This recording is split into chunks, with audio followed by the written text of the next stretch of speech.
GM versus Ford has been a tale old as time. They've always been competing to see who can make the better cars, and today we'll be taking two of the most iconic cars they've ever made and putting them head to head.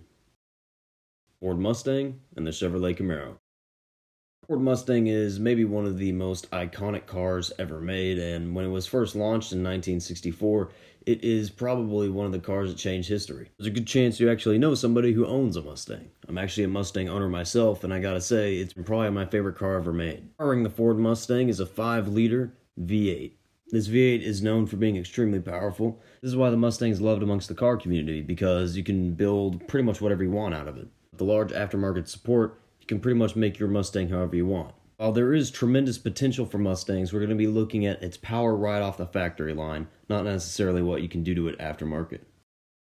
The Chevrolet Camaro, it is also an extremely famous muscle car. The car is loved by many, and rightfully so. It has an extremely important legacy in the muscle car era and still continues on to this day. Today we'll be looking at the LT1. This is pretty much just your base model V8 that you can get in a Camaro. It's equivalent to the GT trim of the Mustang. While today is seen more of a nimble sports car, it still has features of its muscle car roots, such as the big 6.2-liter V8. These two cars are direct competitors for each other and have been for the past 60 years or so. In the 60s and 70s, the Mustang and Camaro were always direct competitors. In the 80s and 90s, however, the muscle car era died out. However, in 2005, when Ford decided to redesign the Mustang and give it some more power, a few years later, Chevy also decided to do the same in bringing back the Camaro. This competition between Ford and GM has started up once again. The nice thing about these cars is that they both come with 6-speed manuals. Ford and GM really know their audience when producing these high-power cars, and I'm glad that they are keeping the manual transmission around. With all that being said, let's get into the comparison. For those who don't know, we're going to have 4 categories: price, practicality, power, and reliability.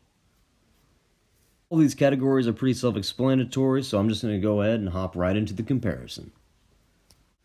For our first category of price, these two cars are very similar in MSRP, with the Mustang starting at around $36,285, Camaro starting around $35,195. Similar in price, the Camaro is still cheaper, so I'm going to go ahead and give this category to the Camaro. Now, as for practicality, nowadays muscle cars are not exactly the most practical things in the world, seeing as they have gas-guzzling V8s. And unless you've been living under a rock for the past couple months or so, you also know that gas is skyrocketing. So gas mileage will be an extremely important factor in all this. The Mustang gets about 15 city and 24 highway, whereas the Camaro gets about 16 city and 26 highway. While they are pretty close on gas mileage, pretty much every single gallon counts nowadays. But there is another factor to practicality, and that is trunk space. This is where the Mustang really excels, as it comes with about 13.5 cubic feet worth of trunk space, whereas the Camaro only comes with about 9.1 cubic feet. To sum it up, the Camaro has better gas mileage, however, the Mustang has way more space.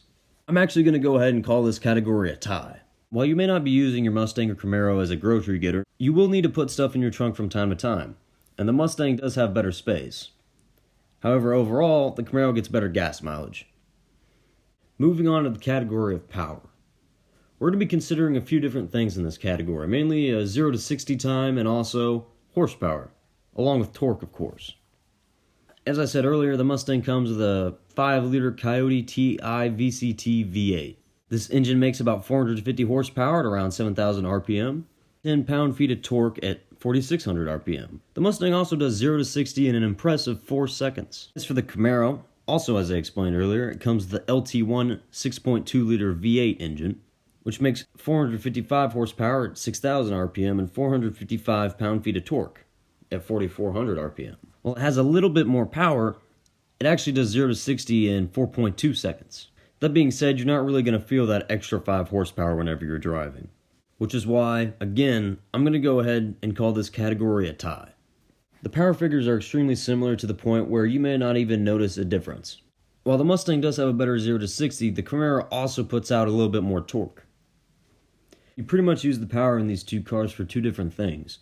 The Mustang is made more for straight line speed, while the Camaro is more of a track car nowadays. Not to say that it can't go well in a straight line, it still has a very impressive 4.2 seconds 0 to 60. Given these stats, I'm going to call it a tie for the power category.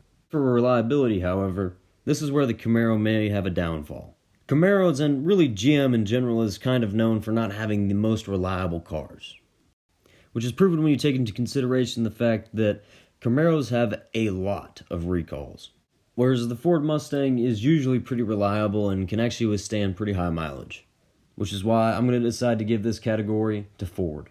So overall, this comparison actually comes out to be a tie. And it really depends on what you want your car to do.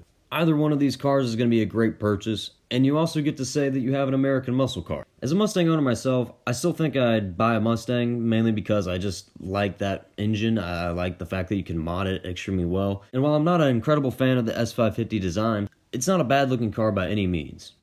But that's just my opinion. List your own in the comments below and be sure to share what you would buy and why. We plan to make more of these comparison videos, so stick around, subscribe, and like the video. But until we make our next video, see you around.